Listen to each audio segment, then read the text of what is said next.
అంత ఈ సనాతనంలో చూసాం కదా, ఇప్పుడు ఖురాన్లో చూద్దాం. ఈ ఇస్లామీ దావా ప్రచారకులు చెప్పేటటువంటి ఏం కర్మ, ఎంతసేపు ఇదేనా నీకు? కట్ చేసాడు. చూసారా వీడికి పిచ్చకాయలు ఎట్లా ఉనుగుతున్నాయో. ఇస్లాం గురించి మాట్లాడడానికి ఉనిగిపోతున్నాడు వీడు. ఇప్పుడు యేసు వీడితో కాంటాక్ట్లో ఉంటున్నాడు. ఇంతకుముందు కూడా ఏదో చెప్పాడు కదా, శరత పులుల్లాగా పడదంటే ముస్లిమ్స్ యేసు నేను ఉంటాను చూసుకో అన్నాడు కదా. నిజంగా యేసు వీడితో కాంటాక్ట్లో ఉంటే ఇలాగే ఉంటాడా? నాకు గనక శివుడు నువ్వు బోరా నేను చూసుకుంటున్నాను, నేను శివతాండవం చేస్తాను.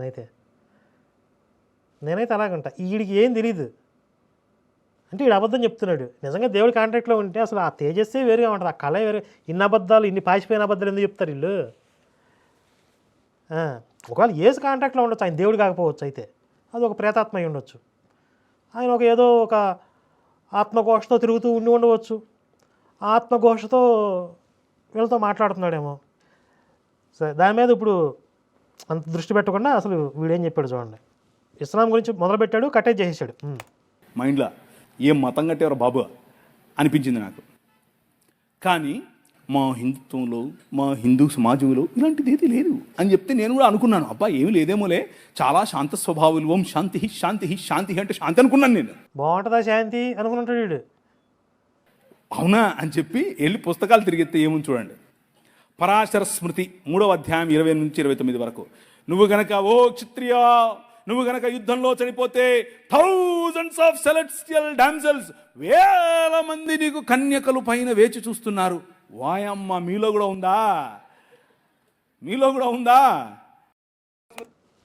గుర్తుపెట్టుకోండి, మొత్తం అన్నీ చెప్తా చూడండి. 3వ అధ్యాయం 31వ వచనం. If death results, beautiful women fall to your share. Mahabharatam 12వ అధ్యాయం 98 నుంచి 46 వచనం నుంచి 51 వచనం. ఒరే నీకేమైనా శాపం ఉందేరా? రెఫరెన్స్లు ఒక్కడొక్కటి చేతగట్లేదు. ఫోర్మోస్ట్ ఆఫ్ అప్సరాస్, అప్సరసలు నీ కోసం వేచి చూస్తున్నారు, నువ్వు యుద్ధం చెయ్యి అంటున్నాడు కృష్ణుడు. అబ్బో, కృష్ణుడు సామాన్యమైంది కాదు ఇది. నేను ఈ ఖురాన్లో నుంచి ఎక్కడికి వచ్చిందా అనుకున్నా, ఇక్కడి నుంచి తీసుకెళ్ళారు. ఖురాన్లో ఈ ఆలోచన ఎలా వచ్చింది అసలు వీళ్ళకు అనుకున్నా, ఇదో ఇక్కడి నుంచి తీసుకెళ్ళారు. అర్థమైందా? దేవి భాగవతం, పరాశర స్మృతి, మనుస్మృతి, మహాభారతం అన్నిట్లో ఇదే నింపబడింది. మన ప్రభు ఏమంటాడు? ఒరే కత్తి పట్టుకోకు, కత్తితోనే సస్తావు. అక్కడికి తర్వాత వెళ్దాం, ప్రభు దగ్గరికి తర్వాత వెళ్దాం. ఇప్పుడు వీడు చెప్పాడు కదా, ఆ రెఫరెన్సుల్లో వీడు చెప్పినట్లుగా కాదు, కొంచెం ఇంచుమించుగా మనకి యుద్ధంలో మరణించిన సైనికులకి పైన అప్సరస స్త్రీలు పోటీ పడతారు అతన్ని దక్కించుకోవడానికి. అంటే ఎవరో ఒక స్త్రీ అతన్ని దక్కించుకుంటుంది అని కొన్ని సందర్భాల్లో చెప్పారు. ఇప్పుడు వీళ్ళ దృష్టిలో స్వర్గంలో స్త్రీలేంటి, భోగాలేంటి, అసలు పైకి వెళ్ళిన తర్వాత ఆత్మ కదా ఉండేది, ఈ ఆత్మకి ఈ భోగాలేంటి, ఎలా ఉంటాయి అని వీళ్ళు అంటారు. వీళ్ళకి వచ్చినదనమాట. సరే, ఇప్పుడు నేను లాజిక్ అడుగుతా. వీళ్ళ స్వర్గం, వీళ్ళ నరకం ప్రకారం చూస్తే మనిషి చచ్చిపోయిన తర్వాత పైకి పోతాడు కదా. పైకి పోయినాక వీళ్ళ యేసు మతంలో లేని వాళ్ళని ఏం చేస్తాడు వీళ్ళ దేవుడు? నరకంలో వేసి కలుస్తాడు. వాడు ఆ బాత్తో అరుస్తూ ఉంటాడు, అగ్ని ఆరదు పురుగు సావదు. ఇక వాడు రోదనలతో, ఏడుపులతో, పెడబొబ్బలతో అరుస్తూ ఉంటాడు. మరి ఆత్మకి ఆ బాధ ఏంటి? ఇప్పుడు ఆత్మకి సుఖము, సంతోషము ఉండకూడదు అన్నప్పుడు దుఃఖము, నరకం కూడా ఉండకూడదు కదా. అది కూడా ఒక అనుభవమే కదా. ఆ అనుభవం ఎలా ఉంటుంది ఆత్మకి? అది కూడా తప్పే, ఏది ఉండకూడదు. భగవద్గీతలో ఆత్మని ఖడ్గముతో కానీ శస్త్రముతో కానీ ఛేదించడం సాధ్యం కాదు, గాలి ఆర్పివేయ సమర్థం కాదు, అగ్ని దహింపజాలదు అని చెప్పాడు కదా భగవద్గీతలో శ్రీకృష్ణుడు. అంటే ఆత్మకి భోగానుభవం కానీ దుఃఖానుభవం కానీ ఉండకూడదు, అది ఆత్మ.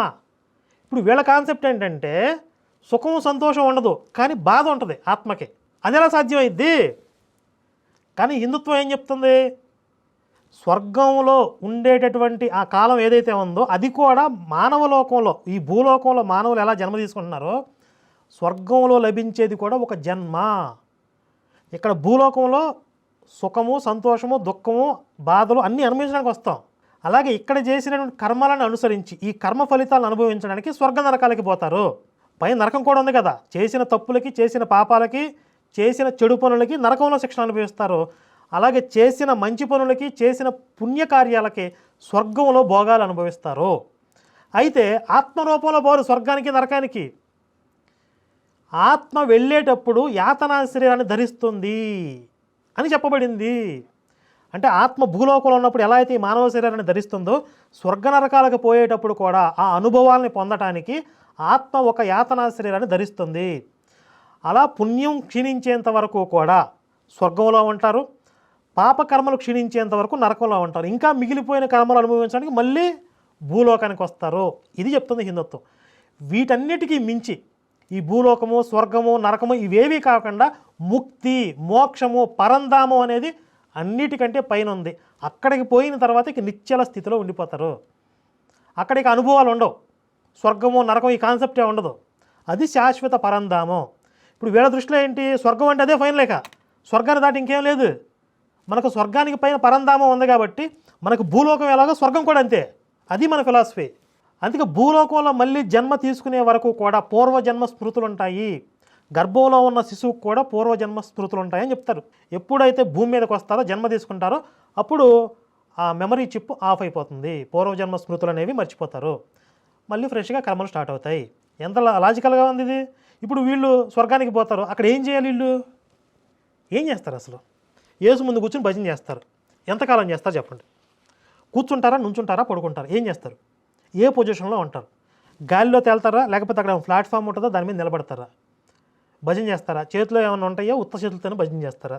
ఎంతకాలం చేస్తారు? స్తోత్రం చెల్లింతుమో, స్తుతి స్తోత్రం ఇక నాన్ స్టాప్గా నువ్వు ఈ భజన చేస్తూనే ఉండాలి.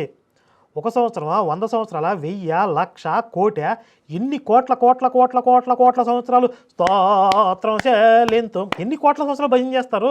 దానికంటే నరకం మేలు కదా. నాన్ స్టాప్గా యేసుకు భజన చేసే కంటే నరకం మేలు.